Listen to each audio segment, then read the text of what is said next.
Ya baik, terima kasih Pak Anto. Kalau ada yang masuk pun informasi yang disampaikan. Kamis malam penyidik KPK Novel Baswedan ditangkap oleh Bareskrim Polri di rumahnya di kawasan Kelapa Gading, Jakarta Utara.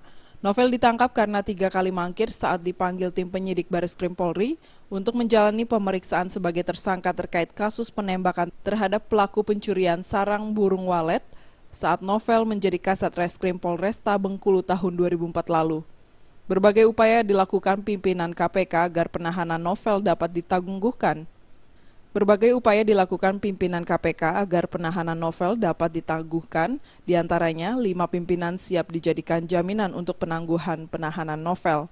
Namun untuk saat ini KPK masih mempertimbangkan apakah akan bertemu Presiden Jokowi membahas kasus ini.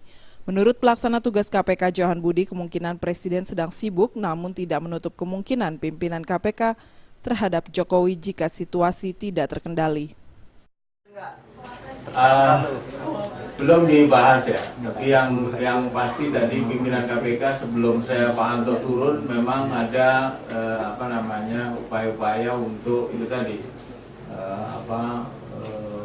menyampaikan ke banyak pihak agar situasi dan kondisi ini kondusif antara KPK dengan Polri. Kemungkinan juga bisa saja nanti kalau memang diperlukan ya berhubungan dengan Presiden.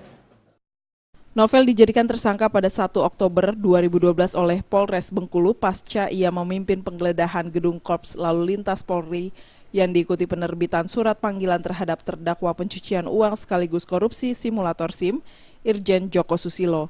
Saat itu Joko menjabat sebagai Kepala Korps Lalu Lintas Mabes Polri. Dari Jakarta, Aditata Permana melaporkan.